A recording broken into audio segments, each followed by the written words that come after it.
Oke, selamat malam semuanya. Ya, ini Yeftak edisi 20 Juni 2022. Seperti biasa, kita akan membahas ISG dan saham-saham yang sudah masuk di kolom komentar video Yeftak terakhir edisi 19 Juni 2022. Ada beberapa. Kita akan bahas nanti satu persatu. Oke, kita langsung mulai saja agar durasi tidak terlalu panjang. Hari ini ISG sempat melemah di sesi pagi, seperti yang Anda lihat.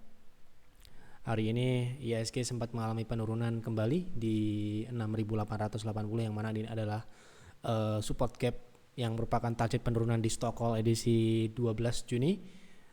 Dan IHSG sekarang ini masih dalam skenario turun seperti yang saya sudah bahas di Stochol edisi 19 Juni bahwa kecenderungan masih akan melemah meskipun penutupan hari ini mengalami kenaikan. Dan proses dalam koreksi tentu saja ini adalah koreksi yang bersifat wajar karena IHSG sendiri sudah mengalami kenaikan yang cukup signifikan. Jadi apabila ada pertanyaan apakah IHSG ini sudah waktunya koreksi, ya ini adalah waktu yang tepat untuk IHSG koreksi karena bersamaan dengan siklus market di mana di bulan Mei sampai dengan bulan Agustus biasanya kecenderungannya adalah konsolidasi turun gitu ya. Dan kita lihat sendiri sejak bulan Mei volatilitasnya sangat cukup signifikan dibandingkan dengan pergerakan yang terjadi akhir tahun 2021 sampai dengan bulan Maret yang lalu, bulan April. IHSG cenderung mengalami kenaikan secara bertahap dan relatif tidak cukup signifikan gejolaknya, dan di bulan Mei dimulailah pergerakan yang signifikan sehingga ya ini bisa dikatakan memang memiliki risiko yang cukup ya buat mungkin Bapak Ibu yang tidak memiliki banyak waktu, khususnya yang baru belajar, tentu saja ini akan menyebabkan kinerja atau trading misalkan ataupun invest pun juga banyak yang mengalami kinerja yang tidak terlalu positif, dan itu hal yang wajar karena memang IHSG sedang saat ini dalam fase koreksi. Kita lihat beberapa dari konsultasi banyak melihat kepanikan melihat kondisi market, apa yang terjadi di Bitcoin, apa yang terjadi di US market, dan secara global, secara umum banyak yang melihat adalah kondisi saat ini adalah kondisi yang mengerikan. Namun untuk sementara ini meskipun IHSG sempat mengalami penurunan yang cukup signifikan di bulan Mei dan belakangan juga masih cenderung menurun gitu ya, kami masih menyebut ini adalah koreksi yang wajar, bukan sebuah reversal atau bearish reversal. Dan ini sudah kami jelaskan di Stochol bahwa kami tidak berharap terjadinya penurunan lebih dari target, yaitu di 6.714. Ini adalah batas penurunan atau toleransi penurunan koreksi wajar ini. Dan kalau misalkan ditembus, itu akan tentu saja akan merubah. Dan kita sebagai trader dan investor harus dinamis mengikuti apa yang terjadi di market gitu ya. Dan sebenarnya saat seperti sekarang ini adalah waktu yang tepat untuk kita melihat dan belajar bagaimana market bekerja. Jadi market itu tidak selalu bullish, tidak selalu konsolidasi, tidak selalu bearish. Dia akan berubah-ubah secara dinamis. Dan kita sebagai trader ataupun investor harus bisa memanfaatkan itu.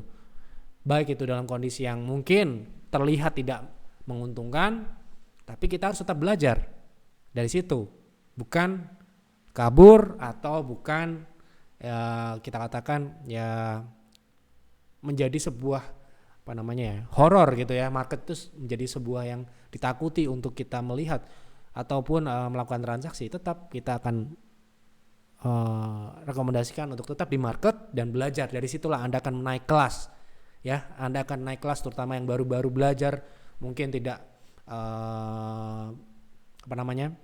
belum memahami yang namanya market, belum kenal dengan market, bahwa market itu berubah-ubah ya kondisinya, dan kita sebagai trader ya harus ataupun investor juga harus bisa menyesuaikan dengan market. Tidak bisa kita masuk ketika bagus doang, jeleknya kita kabur dengan mudahnya seperti itu ya. Dengan begitu kita tidak bisa mengikuti skenario yang lengkap di market, dan kita akan kehilangan banyak yang harusnya kita pelajari. Nah, Namun meskipun demikian, meskipun kita tetap sarankan untuk di market dalam porsi yang seperti sekarang ini, dalam kondisi seperti sekarang ini, porsi yang kita sarankan memang jangan terlalu besar, terutama yang masih belajar, masih baru, belum ngerti trading plan, belum ngerti namanya proteksi ataupun cut profit atau stop loss, ya Anda tetap di market tetapi dalam porsi yang kecil, sehingga ketika Anda ternyata mengalami hal yang tidak beruntung, ya Anda tidak membuat Anda itu pensiun, ya, tidak membuat Anda itu stres atau malah justru merusak ekonomi Anda, merusak kesehatan mental Anda. Jangan sampai seperti itu. Ya, ketika kita masih baru dan belajar, pastikan kita tidak mengambil risiko yang berlebihan. Nah, jangan muluk-muluk, jangan melihat market itu adalah hal yang menakutkan dan juga hal yang sepelekan, terlalu mudah. Kita harus memiliki ketertarikan dan juga kita harus waspada juga gitu ya, karena di market pasti ada risiko. Ya, jadi kenaikan yang terjadi di hari ini menurut kami masih dalam rangkaian proses dari koreksi yang wajar. Dan yang kami sarankan pun ketika IHSG mengalami kenaikan yang signifikan di hari Kamis yang lalu di tanggal 16 kalau tidak salah, sebelum IHSG rontok di akhir minggu kemarin di hari Jumat, ya, di sini kita sudah memberikan panduan di private trading room tanggal 16 Juni bahwa kenaikan IHSG di hari Kamis waktu itu, ya ini ya, kenaikan tanggal 16 Juni ini masih bersifat lemah, ya, sehingga yang kami sarankan member-member kami harus mempertahankan posisi cash mereka 50%. Jadi ketika hari Jumat mengalami penurunan, ya harusnya kita lebih happy, ya, karena kita punya banyak amunisi untuk kita melakukan trading. Kita tetap trading, ya, tidak ada yang kita keluar terus istirahat terus liburan gitu, enggak. Kita tetap di market, kita tetap monitor, tetapi pastikan namanya transaksi harus kita sesuaikan juga dengan kondisi market gitu ya, dan kemampuan kita juga. Nah, di sini pun kita juga tetap trading dan di saham-saham yang memang memiliki potensi kenaikan ketika IHSG itu tidak terlalu baik kondisinya seperti sekarang ini gitu ya. Salah satu saham opsinya ya saham-saham yang small caps atau saham-saham third line atau lapis 4 dan sebagainya lah, yang dalam tanda kutip biasanya orang menyebutnya seperti saham gorengan gitu ya. Nah, seperti yang rekomendasi terbaru di Stockcall edisi minggu ini yang kita rekomendasikan, ini saham yang kita rekomendasikan ya, memiliki potensi 15 sampai dengan 46%, namun yang kita sarankan di sini karena ini adalah saham super agresif ya, hanya cocok untuk full time trader yang memiliki kecepatan dalam bertransaksi dan memiliki kedisiplinan tinggi. Apa sahamnya? Nih ya. Jadi sahamnya adalah ASPI. Ini salah satu contoh saham yang kita bisa jadikan opsi untuk kita trading di saat kondisi IHSG yang tidak terlalu mendukung seperti sekarang ini ya. Ini kenaikannya ya luar biasa signifikan hari ini. Kita bersyukur dapat memberikan informasi yang menguntungkan untuk member-member kami. Salah satunya adalah ASPI ini ya, hari ini naik ke 100 gitu ya. Nah, ya jadi tetap akan ada peluang ketika IHSG tidak terlalu bagus gitu ya. Nah, ini ya yang kita harus belajar banyak ketika IHSG seperti sekarang ini. Kita harus tetap melihat market, bertransaksi meskipun dalam porsi yang mungkin impact-nya tidak besar ke portofolio. Kalau misalkan kita ternyata tidak berhasil atau tidak beruntung, itu adalah proses belajar dan nikmati gitu ya. Seperti yang bulan Mei kemarin pun buktinya kita tetap trading dan kita tetap menghasilkan pertumbuhan, bahkan pertumbuhannya signifikan karena ya di saat kondisi volatilitas seperti yang meningkat di bulan Mei dan di bulan Juni ini, banyak peluang-peluang di saham-saham yang memiliki kenaikan signifikan seperti ASPI ini gitu ya. Kalau Anda cek di kinerja kami di bulan lalu, di bulan Mei gitu ya, sudah ada ya laporan detail kinerja kami di bulan Mei. Anda bisa akses di website, kemudian Anda cari kinerjanya ya, di mana transaksi kami justru mengalami peningkatan kualitas. Winning ratio kita 72,7%, pertumbuhan kita 4%, ya. Loss hanya 6 kali, ya, dari 22 kali transaksi. Ya, ini berarti di saat market jelek, bukan berarti itu adalah kondisi yang kita harus tinggalkan. Justru disitulah kita harus belajar. Namun setiap orang memiliki porsi dan profil masing-masing. Jadi ya disesuaikan saja gitu ya. Oke, kita masuk ke pembahasan saham. Jadi menurut kami kenaikan yang terjadi saat ini, setiap kenaikan itu manfaatkan. Kalau Anda tidak memiliki cash yang cukup, naikkan posisi cash Anda. Ketika nanti IHSG masih turun, ternyata Anda masih bisa menangkap peluang-peluang yang ada di saham-saham yang menarik, yang juga mungkin posisinya menarik untuk dibeli gitu ya.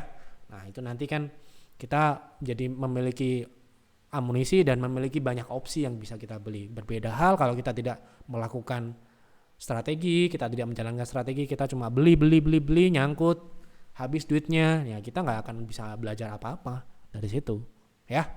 Gitu kira-kira yang bisa kami sampaikan untuk kondisi IHSG saat ini. Koreksi yang wajar, kita tetap trading, kita tetap invest. Disinilah waktu kita untuk belajar banyak bahwa market itu dinamis, tidak selalu naik, tidak selalu turun, tidak selalu konsolidasi. Ya, nikmati saja.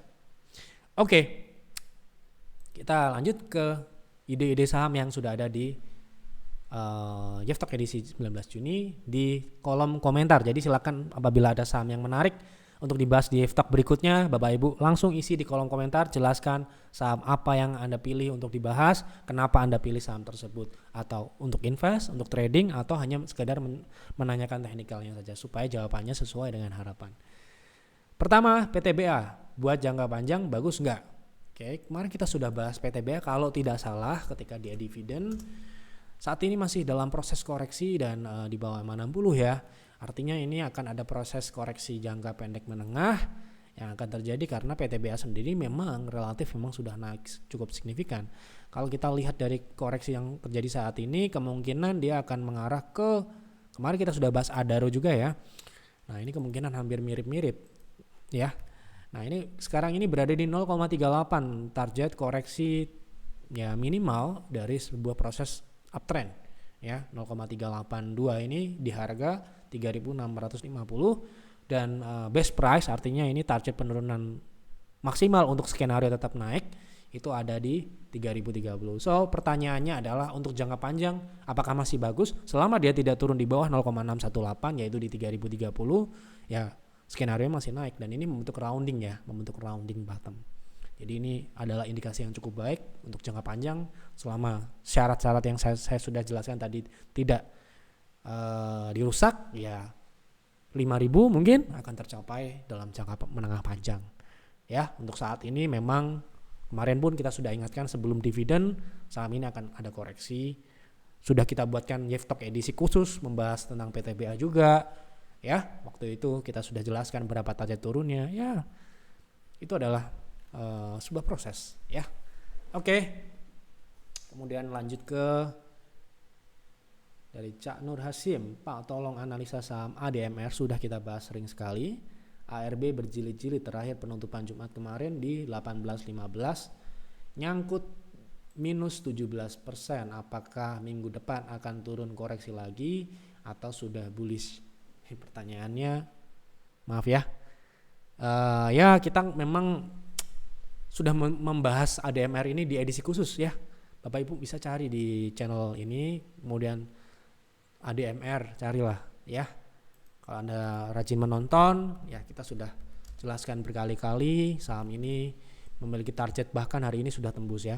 Jadi hari ini ADMR sudah di bawah target yang kita pasang sudah lama ya. Targetnya ada 2 di 2370 ya.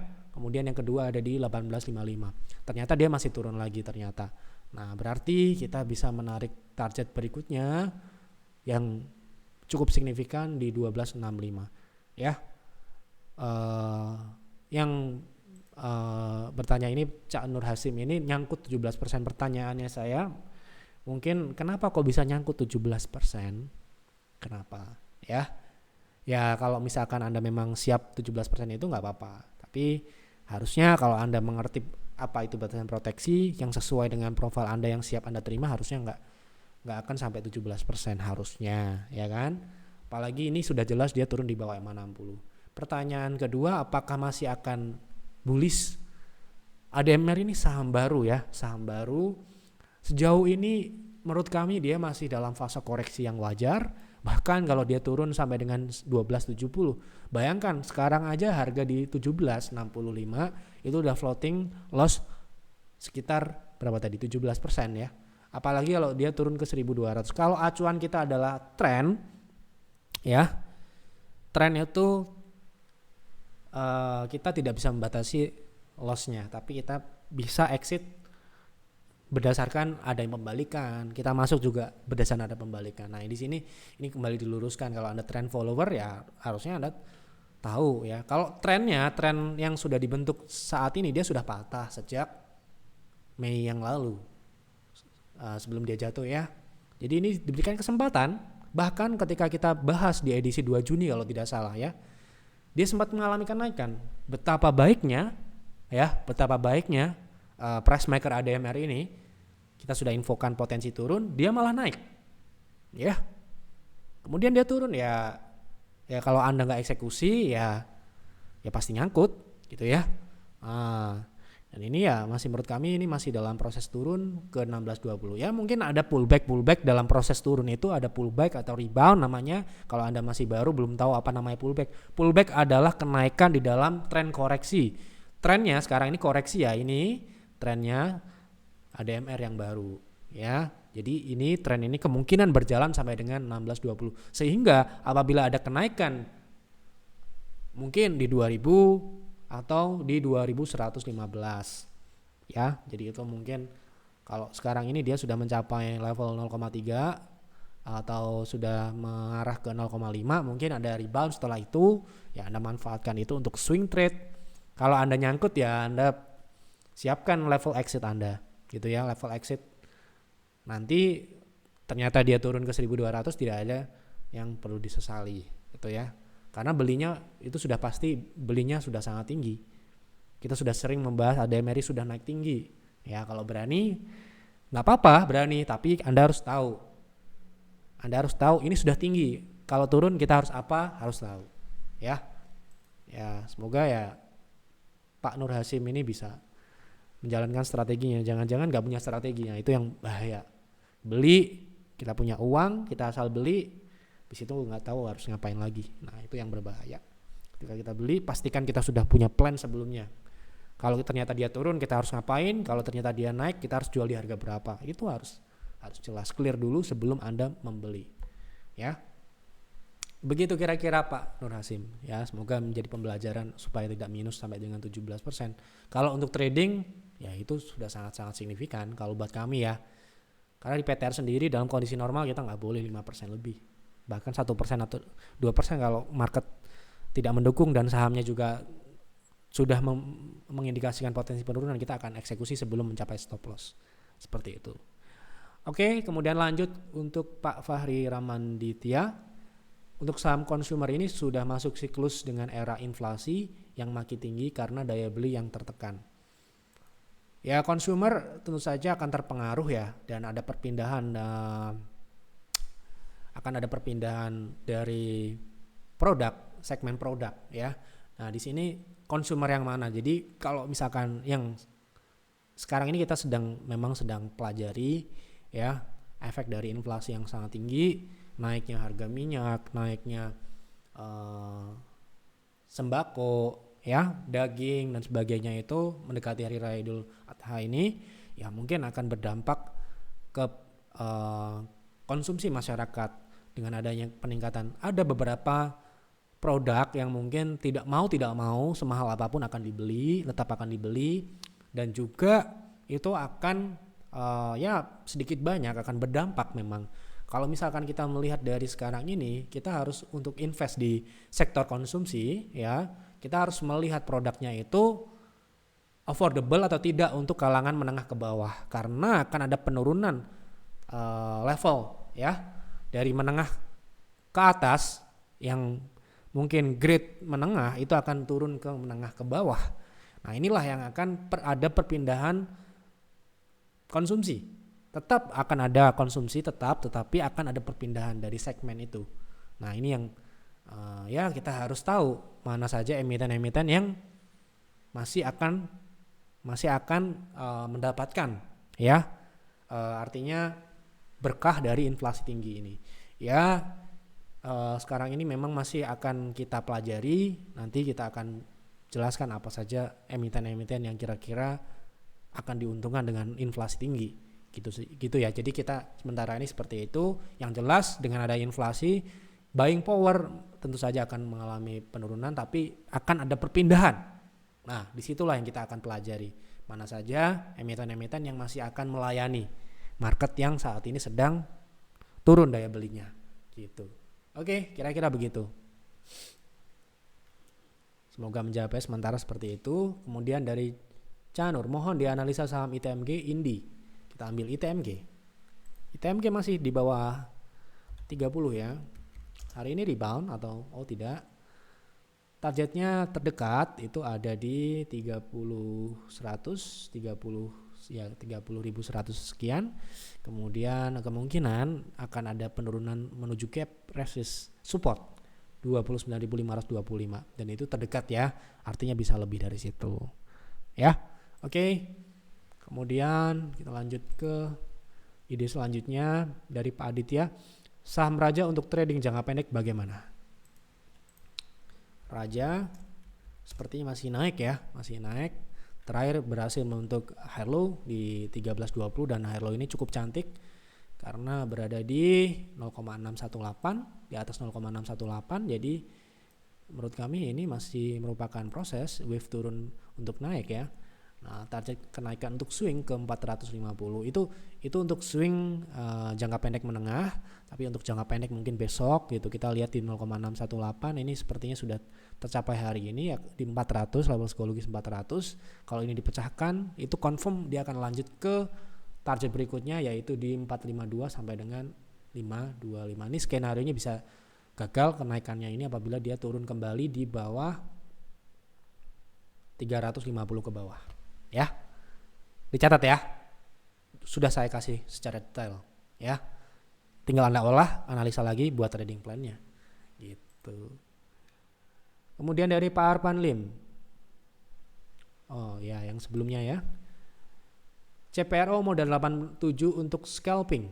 Wow, scalping itu nggak sembarangan ya, scalping itu levelnya sudah pro. Wah, scalping tapi nyangkut. Nah ini, nah Pak Arpan, mohon maaf Pak Arpan. Ini buat semua ya, nggak cuma buat Pak Arpan ya. Jadi maaf ya, saya harus akui trading itu ada banyak ya, ada banyak strategi trend following, swing, day trade, scalping ya. Dan sebelum kita menyebut strategi itu, kita harus paham dulu bagaimana strategi tersebut. Nah, contohnya scalping ini beli di 87, ini sudah naik ke target pullback ya, target pullbacknya 106, setelah itu dia turun ya. Ini pembahasan di F-Talk terakhir.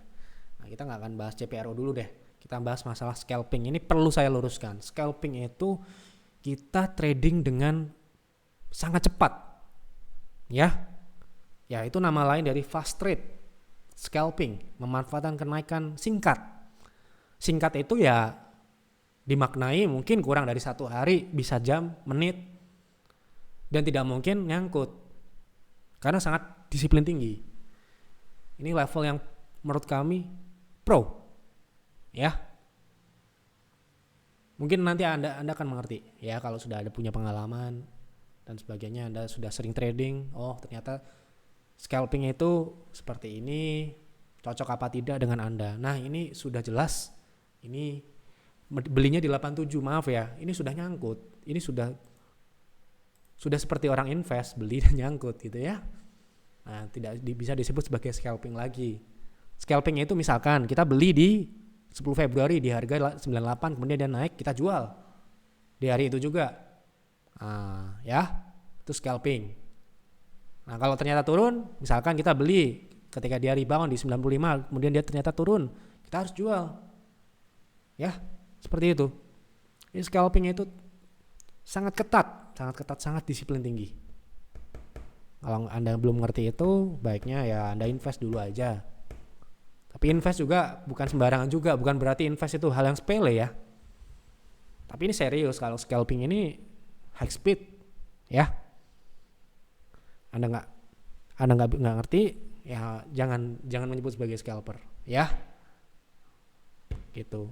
Nah, ini sudah ke 60, ini bahkan bisa ke 50 ya, karena ini CPRO ini ada perubahan memang secara fundamental saya lihat. Bukan berarti saya memberikan pembenaran Anda hold dari harga 80 ke, ya itu benar atau salah ya terserah Anda ya, tapi kalau buat saya itu sudah salah fatal. Kalau trading scalping kok sampai nyangkut ya, buat kami itu fatal ya, gitu. Mungkin kalau scalping kita nggak akan rugi sampai dengan 2%, kita akan cut ya, karena kita menggunakan time frame-nya nggak daily lagi, kita mungkin menggunakan per menit H1 ya, paling besar H1 lah. Nah ini fundamentalnya memang bisa dikatakan bagus, tapi ini sekali lagi ini bukan pembenaran ada hold sampai dengan dia fundamental seperti ini, bukan berarti dia tidak bisa ke 50 ya Pak Arpan, mohon maaf ya, Anda bisa nyangkut ke 50 lagi. Ini Cepro ini membaik sejak 2020 sampai dengan 2021, profitabilitas meningkat ya.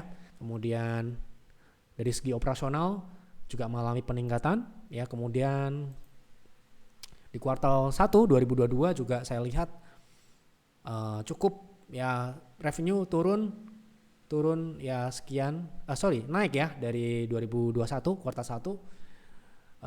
Laba operasionalnya 199, sebelumnya 169. Kemudian di 2021 yang lalu rugi dan sekarang ini sudah positif. Jadi secara fundamental sebenarnya ini bagus, tapi sekali lagi Anda scalping bukan invest ya. Ya kalau invest Anda harus siap dibawa ke 50, namanya invest ya. Jangka panjang. Kalau ini scalping itu definisi scalping itu trading super cepat ya, super cepat. Tapi ini trennya masih turun, sementara secara teknikal masih bisa ke 50. So dengan harga 60 ini Anda beli 87 itu, menurut kami, kalau kami di posisi Anda itu sudah sesuatu yang ya tidak sesuai lagi ya. Sekali lagi ini buat Bapak Ibu yang mungkin belum mengerti, carilah definisi scalping itu apa ya, dan bagaimana menjalankannya. Oke, bedanya apa dengan invest? Harus bisa dibedakan. Orang-orang yang menjalankan scalping dengan investor itu sudah sangat berbeda. Ya, sudah sangat berbeda. Oke. Itu saya sudah jelaskan sedikit, mungkin fundamentalnya sedikit kita bahas, ada perbaikan, namun sekali lagi ini teknikalnya masih turun. Bukan tidak mungkin dia bisa tidur 50, kalau sudah 50 ya bye-bye gitu ya. Gitu.